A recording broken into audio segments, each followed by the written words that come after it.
of taking a look at world history.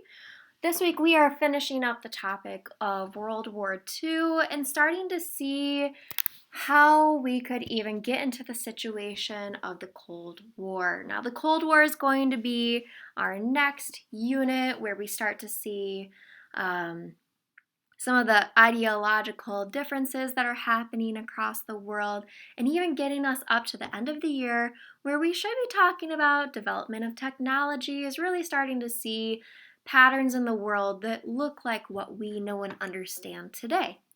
So, like I said, this week we're really just finishing up World War II. How do things kind of come to a close?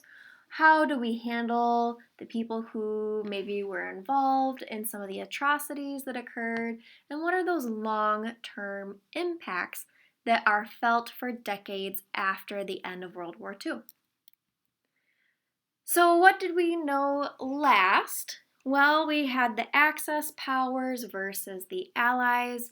In the Axis powers, this was primarily Germany, Italy, and Japan, where we had Hitler, Mussolini, and Hideki. The Allies were the United States, Britain, and Russia, where we had FDR, Churchill, and Stalin. Now, Stalin with Russia, they're a weird situation. They're technically at this time the Soviet Union. Okay, so it's the same territory that we're looking at when we refer to Russia or the Soviet Union. They just go by a different name.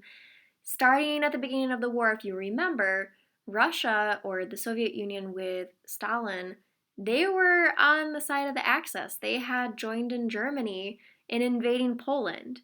But after Germany turned on Stalin, where they started to then invade Russia, Stalin said, nope, I'm switching sides. I need backup from the Allies. And we end up seeing him switch sides. So after he switched sides, he starts being a part of that decision-making process for the Allies, and in turn ends up a part of the negotiations and agreements that took place near the end of the war. Previously, we've also seen how the war had primarily two fronts. We have the Western Front in Europe, where we saw war fought typically through trench warfare, air bombings, and we also had the Holocaust that happened in Europe as well. Many of those atrocities were not found out until after the war. Once the Allies had gotten in, many of the Nazis had surrendered at this point, and they discovered the concentration camps in their full face value of really getting in, seeing what bunks were like, living conditions, finding bodies. All of that wasn't discovered until surrender and the end of the war. On the Eastern Front, this is typically happening in Asia or in the Pacific, and we saw the United States was using the tactic of island hopping. So they would start out on a small island, gather their forces, and then jump to another island, conquer that island, be able to then have two under the forces of the Allies. And they kept using this strategy of hopping from island to island with ships and air force, to when they finally got to Japan, they had a lot of the islands already under their control. Now, Japan, they were staying their ground. They were not going to give up. They were not going to retreat. And so the Allies, and primarily the United States, developed the use of nuclear weapons through what's called the Manhattan Project, where they discovered that splitting an atom then results in an explosion. And so what we end up doing is dropping two bombs on Japan, and we also then had racism happening here in the United States due to the incarceration camps, where we saw Japanese Americans be relocated due to concerns of national security. All of these things we've talked about, we focused on them last week. So that's kind of a refresher. Where were we? So in the end, Western Front and the European side of the war, again, we really find out the horrors of the Holocaust. Hitler, after the Allied powers were closing in, he ends up committing suicide. At that point, the Nazis surrender to the Allies, turn themselves in, they allow themselves to be arrested. And from that point on, we see war crimes trials begin, where different countries come together. A lot of United States lawyers are actually a part of these court sessions, and they hear evidence, and then these people are given sentences. So, this is where we really start to see generals, colonels, leaders in military force being held accountable for causing the death of other citizens, innocents, basically. Now, during this time, this is where we start to see the United States and the Soviet Union really starting to disagree on how to move forward. The United States wanted to have these trials, they wanted the people to be held accountable for their crimes.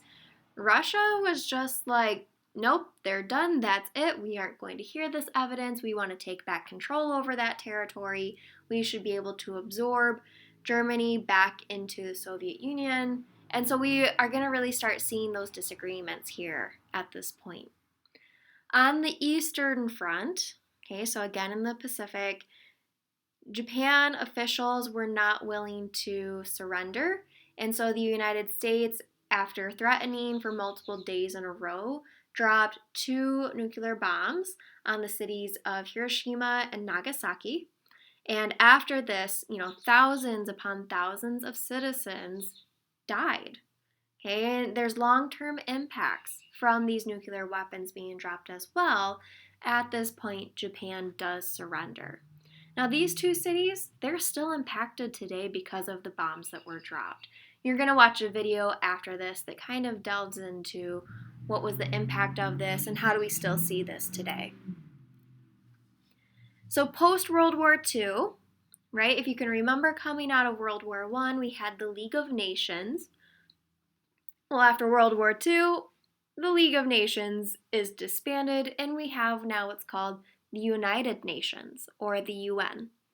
Now, in the United Nations, the structure is a little bit more different, where more countries are invited to participate. It's not just, the elite countries or democratic countries.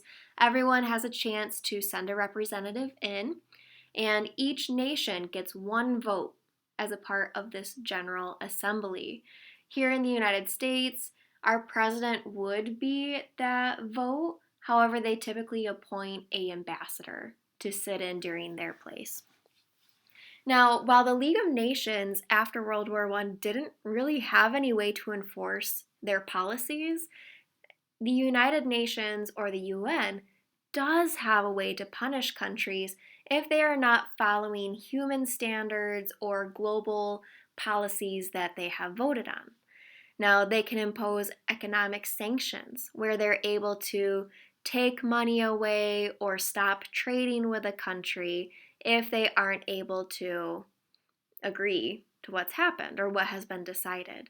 And you don't want to mess with people's economy because that can really hurt people.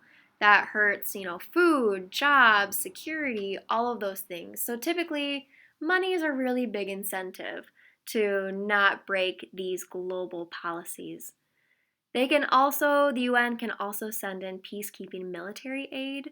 So they will send in physical troops, physical bodies to go in and aid, whether there has been a war and they need to be able to rebuild. There's been some type of natural disaster that's occurred, maybe a tsunami or major flooding, things like that. The UN can send in people who then are able to help kind of rebuild those communities. They also help resolve some of those disputes that may come out of wartime or natural disasters. Today, primarily the UN, most of it is used for preventing disease. They help, educate, raise money, doing that research across the world, making those connections necessary to share information. That's through the World Health Organization. The UN is also helping to provide education to countries in poverty, and they're also primarily helping to protect refugees. If there's a country that is in disarray or has been destroyed due to wartime crisis, where do those citizens go, right? Citizens didn't choose to go to war most of the time. So even though they've lost their homes and their jobs and they've become homeless, we've got to help those people still. And so that's what the United Nations does, is they're helping the average guy be able to stay afloat, getting them food, getting them protections for the most part until those communities can rebuild themselves. Now, coming out of World War II, we're really going to start seeing two different ideologies coming about. And again, this is a division between the United States and the Soviet Union. So the ideologies of how should government work, how should people have control of things, that's very different here in the United States than it was in the ideas of the Soviet Union. As far as government, um, in America, we are very favorable of democracy. Now, democracy means that every person is getting a vote on everything, at the true form of democracy. So, as a citizen, once you turn 18, you can go and vote on things. You vote on who you want to be your leaders, you vote on legislation potentially. As far as the Soviet Union, they were more in favor of the philosophy of communism. Communism, at its truest form, is the belief that everything is owned by everyone. So there is not private property. Citizens have collective bargaining for companies. And again, goes back to the idea of like you don't own anything, you share everything with everyone. Okay, and so typically with democracies, your leaders are being replaced every so often. Whereas communism, it's typically going to be under much more of like a dictatorship, one party system where one person is in control. So this distrust really starts to erupt between the United States and the Soviet Union because much of Europe is in shambles at this point. Germany had really expanded its empire, and so all of those little countries that are left behind after, they need help rebuilding. Well, when we rebuild those countries that are left behind from the Nazis, what government system are we going to help them implement? How are we going to help their economy? What are the laws that are going to be put in place? And that's where that division really starts to come in between the United States and the Soviet Union. So what ends up happening is what's called the Iron Wall, where they literally divide Europe into two parts. The United States helps to rebuild the west part of Europe, and the Soviet Union helps to rebuild the right part, or the eastern part. So the Soviet Union takes the eastern part of Europe, takes it under their wings, and really implements that idea of communism. The United States rebuilds Western Europe and Western Germany, and they implement a system of democracy. Okay, and so out of these ideological differences, we have Germany is split into two, okay, into Berlin. And in Berlin, they have a wall there where the city is split, two different types of basically systems of government between the two walls. And we see some new military alliances coming out of this as well. Back to those, those major countries having alliances. If you go to war, I'm going to go to war too. And so those new alliances are one, the North Atlantic Trade Agreement, or NATO, which is what the United States entered into. So agreeing to trade openly. If someone goes to war, we will help or help send money or resources. And then the Soviet Union responded to this by initiating the Warsaw Pact. Okay, and so they got countries of their same ideology again into an alliance of sharing resources, sharing military force if needed. And that's what's really going to start us off into the Cold War, is these two ideological differences. And because of these alliances building up again, we're kind of sitting on the edge of our seat wondering, are we going to go to war? Are we not? Is the United States going to attack the Soviet Union? Is the Soviet Union going to attack the United States? And this is going to last for a couple of decades from here on out. That's what we're taking a look at next unit. So as we get into ending this unit, I really want you to consider these questions. During World War II, the United States government interned Japanese Americans in camps, citing security concerns. Do you think that these actions are ever justified by a democratic government? Why or why not? What did peace look like after World War I compared to peace after World War II? What's the difference between the League of Nations and the United Nations? And what were the two government structure ideologies that primarily remained after World War II?